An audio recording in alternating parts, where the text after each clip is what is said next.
Hi.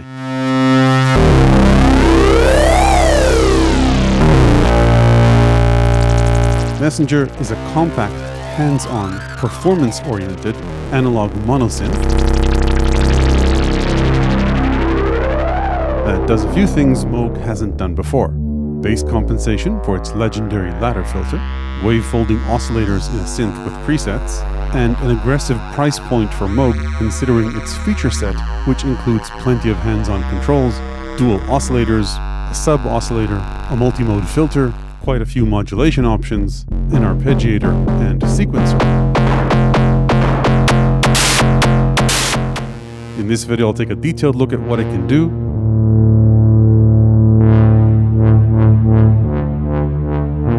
and also a few interesting tips, tricks, and ideas to make the most of it and extend it beyond the spec sheet, including using it as if it was a DFAM and playing it paraphonically.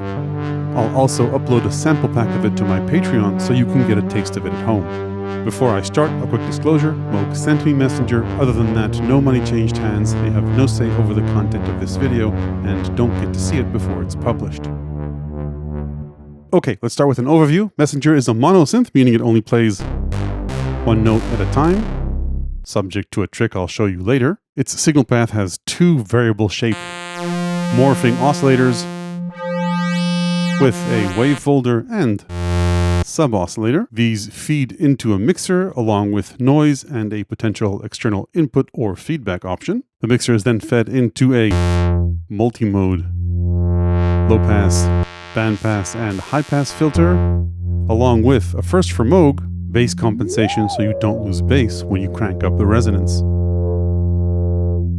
Messenger has quite a few on-panel modulation assignments, but also a mini menuless modulation matrix where you can take 8 sources, these in the square brackets, and these 4, and assign them to pretty much any knob on the panel. To actually make an assignment, I need to either hold the source and turn the destination, in the case of these buttons with the brackets, or in the case of the settings, press settings and then choose one of them. Let's say choose keyboard, sample, and hold. Then choose a destination and choose the mod depth either by turning the knob, in which case you'll see a negative mod depth or a positive mod depth, and the source is blinking to let us know what we're controlling. I can also tap these buttons to set the mod depth, or use the tempo knob to set the mod depth. So let's say set the mod depth here, and that's what it takes to make a link between the keyboard, sample, and hold, so randomization for every key press, to the filter cutoff in this case. So every key press, a random value is sent to modulate the filter cutoff. Messenger also has an arpeggiator,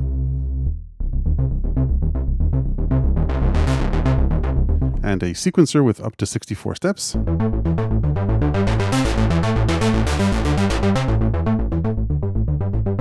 Where each step in the sequence beside velocity and pitch can also be assigned to modulate one parameter on the panel, though each step can be assigned to a different parameter. The sequencer also has a few generative tricks I'll talk about later. You can store up to 256 patches on board, each with their own sequence. These are stored in 16 banks of 16 patches. It comes with 240 presets, which you can override if you want. There's no software editor or librarian currently, so if you want to back up your presets, you can, but you'll need to do it with SysX software like SysX Librarian. Messenger is pretty much knob per function, except the assignments I mentioned earlier, and these 16 program buttons, which have different functions based on which button you press here. When you press the settings button, you're editing these parameters here on top. And then the configuration button opens up additional hidden settings. These aren't hidden, they're in the manual, but they're not labeled on the panel. Things like knob pickup modes, local on and off, and so on. In terms of build, everything feels very solid. The top panel, including front and back, are metal, and the bottom and sides are plastic. The keys are full-size with velocity sensitivity and aftertouch.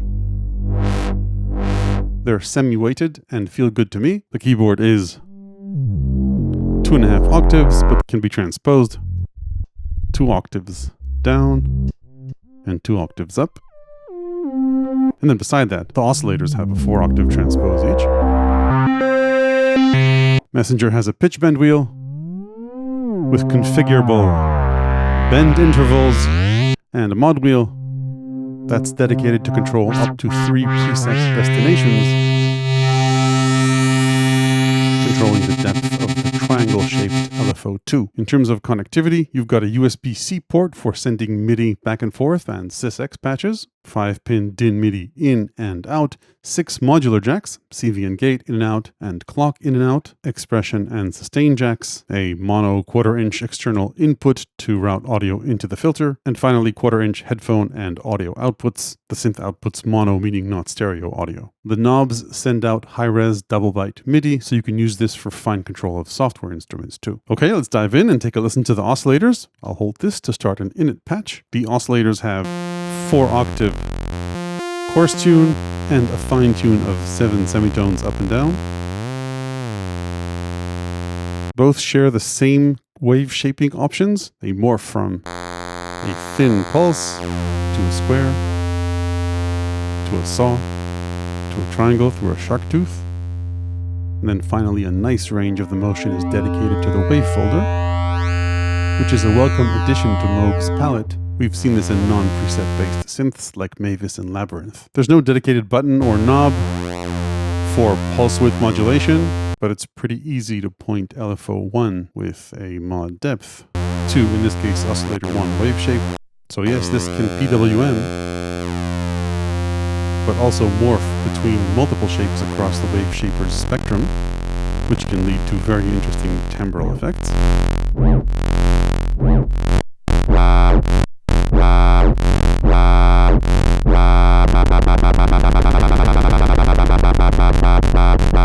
So that's what's common for both oscillators. And then if we turn oscillator 1 down and bring up oscillator 2, it has a few extra features.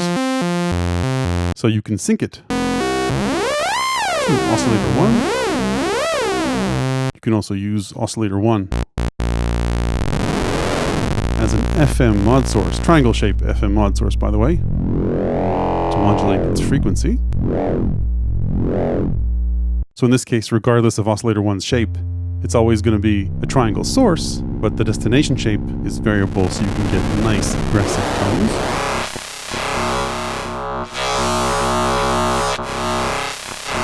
And you can, of course, apply both FM and sync.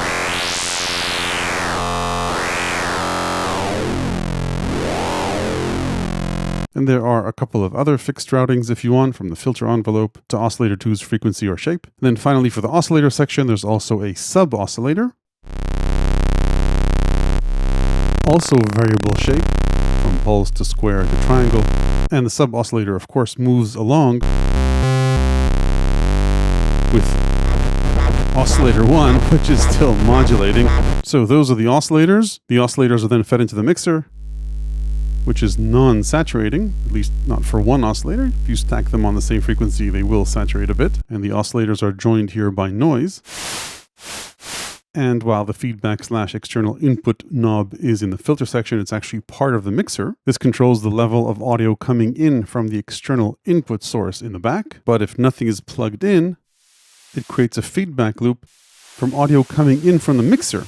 So in this case, it's picking up on noise because all of these are all the way down. And it will generate feedback on its own. And you can filter this. So feedback is pre-filter. And of course, if you bring audio in, then it distorts really nicely and aggressively. That's the beauty of analog.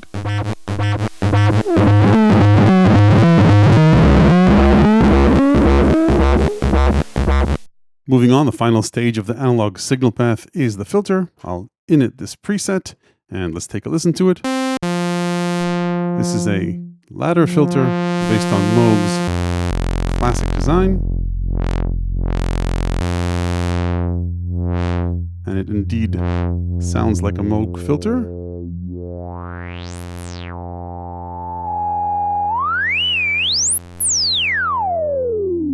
What's non-traditional here, and a first for Moog, is bass compensation for when you bring up resonance. So typically, as you bring up resonance, there's a sharp drop in the bass frequencies with ladder filters, which isn't the case if you press the res bass button.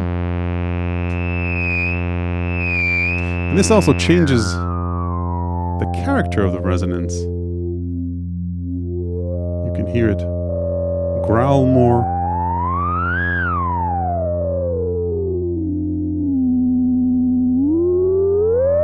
Compared to the cleaner, typical Moog filter.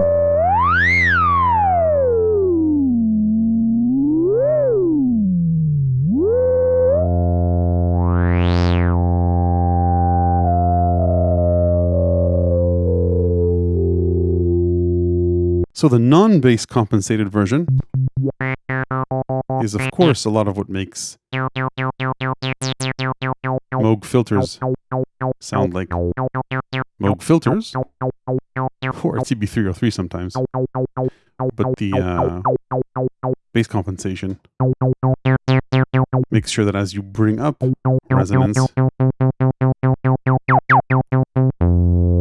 you don't lose the bass.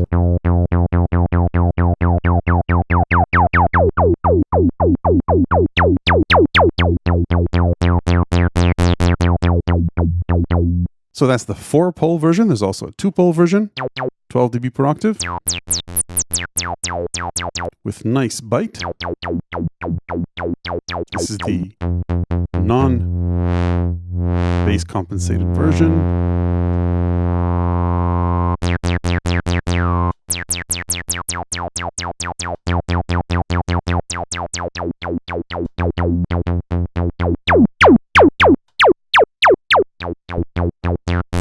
So the 2-pole version works very nicely too. And then there's a bandpass filter.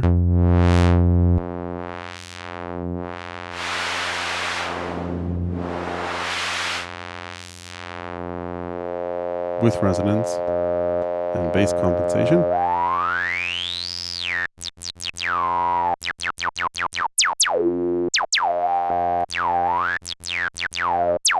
And a high-pass version.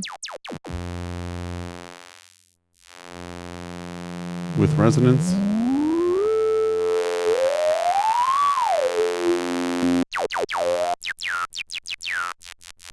And the res bass option has an interesting impact here as well.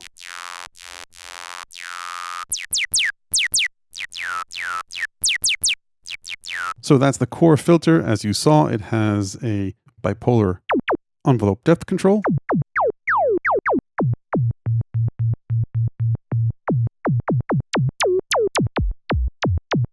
It also has a cross mod from oscillator 2 for nice metallic sounds, especially when resonance is high up. This is also a triangle shaped cross mod, so it ignores oscillator 2's wave shape, unfortunately.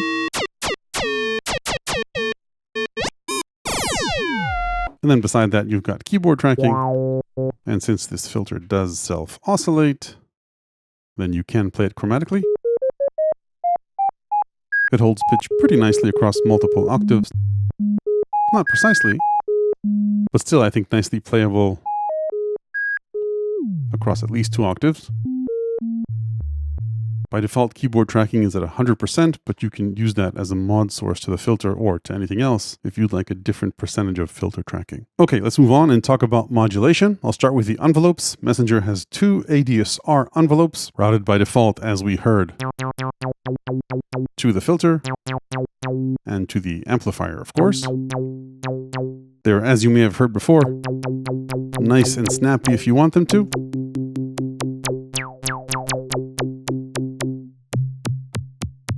There are a few nice hands-on controls for them. They don't multi-trig by default when you play legato, but you can if you want. They can both be easily tied to velocity. And they can both loop. They loop from attack to decay to release through the sustain level.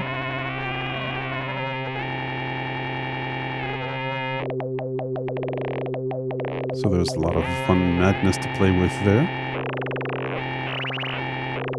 Like I mentioned earlier, besides being tied to the filter and to the VCA, you can also assign them to one more destination anywhere you want on the panel. So for example, to get a nice pitch envelope. Then you've got two LFOs, I already mentioned LFO 2, the simpler one, which is connected through the mod wheel to either amplitude, cutoff, or pitch, or all three. Doesn't go too fast. And it's only a triangle, like I mentioned. And then we already got a taste of LFO 1 as our pulse width modulator, but it can obviously modulate any one of these 4 destinations. It has 3 different rate ranges, which you can configure using the config menu. And these 4 shapes. Oddly, there's no sample and hold or random function here. There is a mod source called keyboard sample and hold, which will generate a random value for each key press. Anyway, so those are its 4 shapes. You can have it reset every time you press a key. And you can also sync it to tempo, in which case the rate knob will move through clock divisions. You can also assign LFO 1 to any additional destination you want on the panel, and you can set it to fade in or out using this settings function. So when these are in the middle, it'll work as expected. If this is all the way to the left, the LFO will fade in. And if it's to the right, LFO depth will fade out. Let's take a listen to the LFO ranges. So this is the default range. And then to edit the ranges, we hit settings, config. It's on page 1. And we hit number 4. And we can see we're at the lowest range, which is 0.05 hertz to 12 hertz. We can go to a higher range or an even higher range, which is 5 hertz to 1.2 kilohertz. So that's this range. Okay, let's move on and talk about the arpeggiator and sequencer. First, to get into either mode, this is where the panel is a bit confusing. You don't press the ARP or sequencer button, rather you use the direction button. R&D and PAT activate the arpeggiator, and SEQ activates the sequencer. Let's start with the arpeggiator. R&D just plays a random arpeggiator pattern. If we hit play,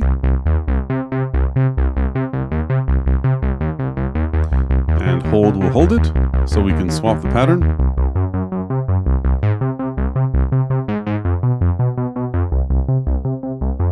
And then pattern plays one of 13 patterns. As you may have guessed, the default is up. And you can also go back and forth and use these buttons to make changes to the rhythm of the arpeggiator.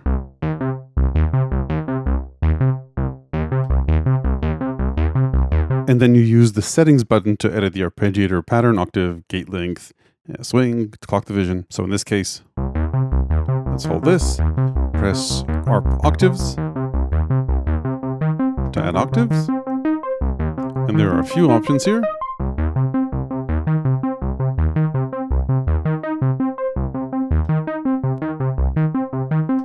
So cool patterns there. Let's get this back to 1 octave, and then go into settings, ARP pattern. So this is down. Okay, let's add additional notes. So various patterns, non-serial random, various leapfrog options. So that's the arpeggiator. Let's move on and talk about the sequencer. It lets you record sequences that are up to 64 steps long. If the sequence is empty, you just play in notes and the sequence will be as long as you keep playing notes in. And you'll see pages added here. You can also change the sequence length by holding settings and choosing length, including the number of pages. So we've got a 6-step sequence now. And you can also play into a sequence or record into it live. You can mute notes by pressing the step buttons.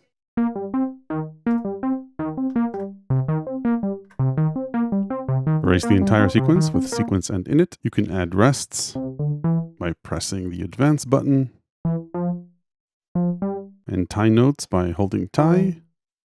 Tied steps don't light up as brightly, so that sounds like this. As the pattern plays back, you can transpose it.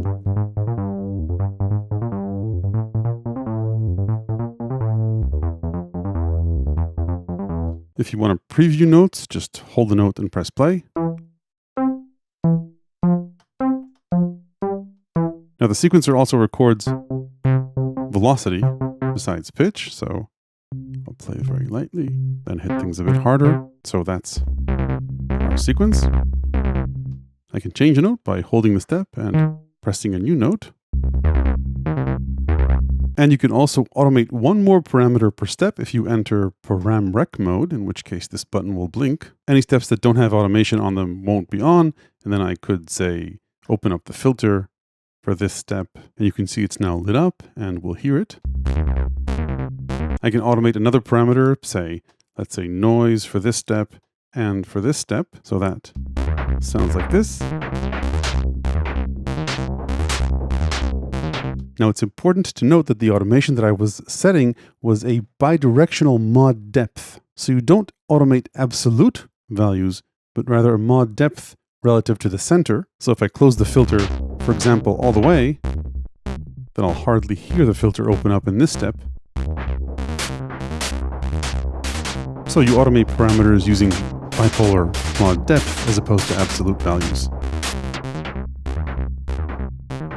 So that's an important distinction. And as you saw, you can automate a different parameter per step, but just one per step. Let's turn this automation off, go back to the sequencer, and I'll program a C here.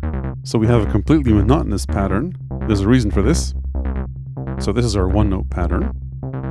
Let's talk about note probabilities and the note pool. Activating note probability, remember settings, note prob, and then changing the value, will determine the probability that any given note will change. So if we go back again into note probability, this is my pattern sort of not highlighted. And if I choose a note, then that note will be subject to probability based on the value I set earlier that it will change. Now currently it's randomizing this note, or let's say this note, when the sequencer gets to it. Let's also maybe randomize this one and this one. If I don't want this to be totally random, I go into settings, go into the note pool, and add notes to the note pool. So let's say add these notes, and I want more probability for the C's. So let's add a few of those. Now if I hit play, I'll get randomization that makes more sense within whatever scale I was playing. So now, rather than getting a random note every time the note probability dice rolls positive, I'll get a note out of the note pool. And if I'm not getting enough random notes, I can always go in and increase the probability, so that we'll get more randomization for the notes that I chose over here. I can have all of them randomized if I wanted. But it's much more interesting to choose just a few notes in your pattern for randomization. So that's a really nice generative feature. And then gate probability is just the probability that a step will trigger or not. I can reduce the probability using the tempo knob, for example. And now the notes that I highlighted before, so these guys, are less likely to trigger. When the program steps are dim, gate probability isn't applied, and when they are lit up, it is. So those are the generative features. Then you've got the usual suspects of gate length,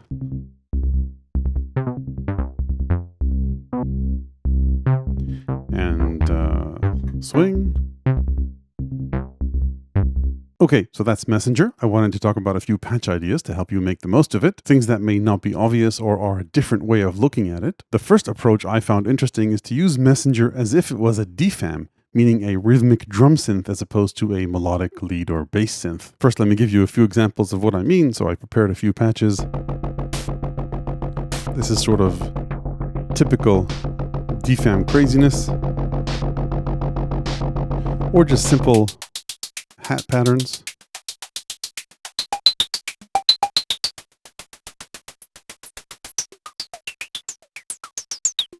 which are fun to explore, or a kick pattern, or kick and snare. I'll share these patches on my Patreon, by the way.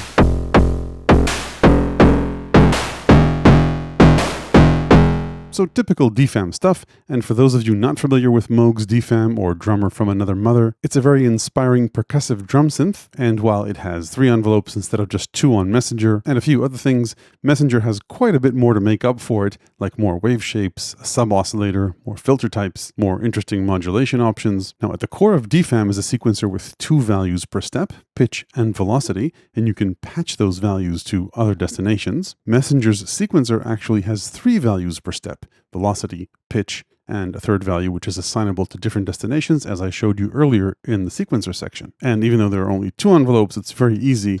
Let me start with an init patch to assign, say, the filter envelope to the pitch of oscillator 1 to start making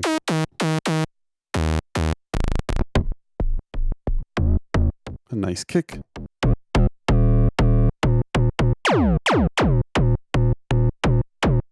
Or a wave folded kick.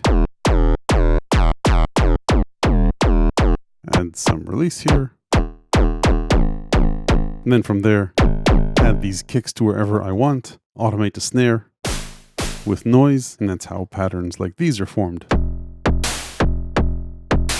Now, since you can sequence pitch and velocity here, you can also assign those sources to different destinations as well. So for example, you could assign velocity to the filter envelope to add an accent, and you can assign keyboard pitch to other destinations using the keyboard assign mod source. So that's how Messenger can be a very interesting DFAM, I think. The next trick is a bit of a workaround, but it's a fun one, I think. Messenger has 2 oscillators, and you can tune them relative to each other. So say this is oscillator 1, and I can bring in oscillator 2, and you can tune it 7 semitone interval, or this interval. But unlike Moog's sub 25 or 37, you can't play them paraphonically, meaning just play any 2 notes you want using the keyboard, which is a fun feature on those synths with its own unique character. Now, I haven't figured a way to make that happen just on Messenger standalone. However, I wrote a little script, or more precisely, I had AI write a little script. What this script does is take MIDI input from any MIDI source, including Moog Messenger, processes that and sends it out, hopefully back to Messenger. But before I press this, we need to turn local off, which we do in Settings, Config, Page 3, and then Option 1. Turning this off turns the keyboard off to the synth. So if we get out of this, we're no longer sending notes to Messenger, but I've got USB-C plugged in here, and you can see notes are appearing in the MIDI input log here. I can now choose to send the output back to Messenger. And from this point on, you can just forget about the script. It'll run in the background in your browser. Though as it says on top, you need to set the octave to 32 and tune this to the center. Bring oscillator 2 up, which it is. And now if I play 1 note, we'll just get 2 oscillators. But if I play 2 notes, Messenger has now become a paraphonic synth. Refine the sound a bit. Maybe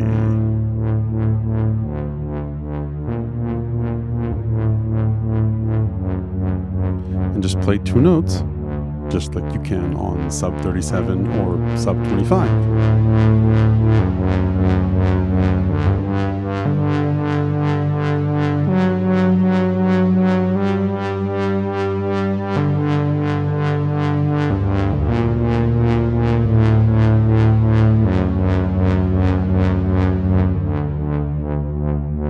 When you play a single note, it'll just place both oscillators on that note, and when you add a note,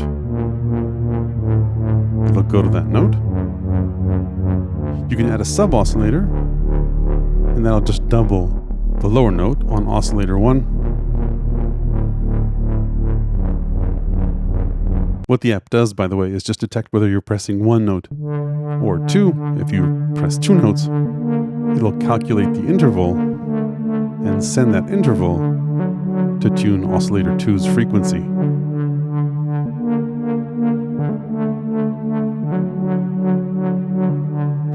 And if you want to have some fun with this, you can also detune oscillator 1.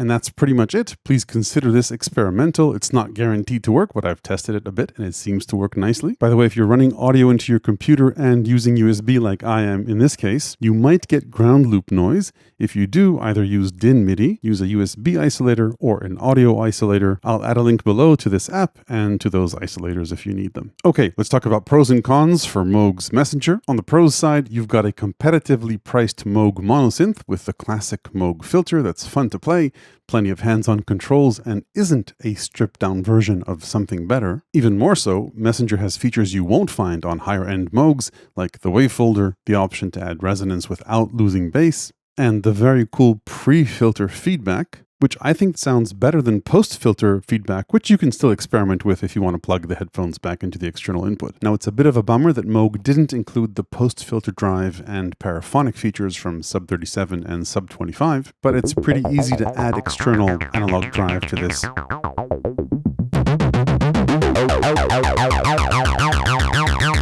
Feedback adds a bit of aggression, and if you're willing to put up with the workaround I showed you, you can also dip your toe in paraphonic waters. Now, there are obviously other analog monosynths that cost less than Messenger, but Messenger has the ability to store presets, an arpeggiator and sequencer with parameter automation, and the controls also send out high-resolution MIDI in case you want Messenger to double as a controller for software synths. Finally, on the pros side, I like the form factor. It's a Moog synth plus a kind of DFAM with souped-up controls and presets, and it doesn't take up too much space. So those are the pros. On the cons side are the lack of amenities that you might get on similarly priced digital synths. For example, polyphony, more modulation options, effects, a broader range of oscillator types. Now, you could augment this with an external iPad or software synth, so you could send MIDI or CV to a wavetable synth and then bring that back in through the external input, but still, that's not built in the synth. There are also some less expensive hybrid digital/analog synths like the Minilogue XD, which are worth a look,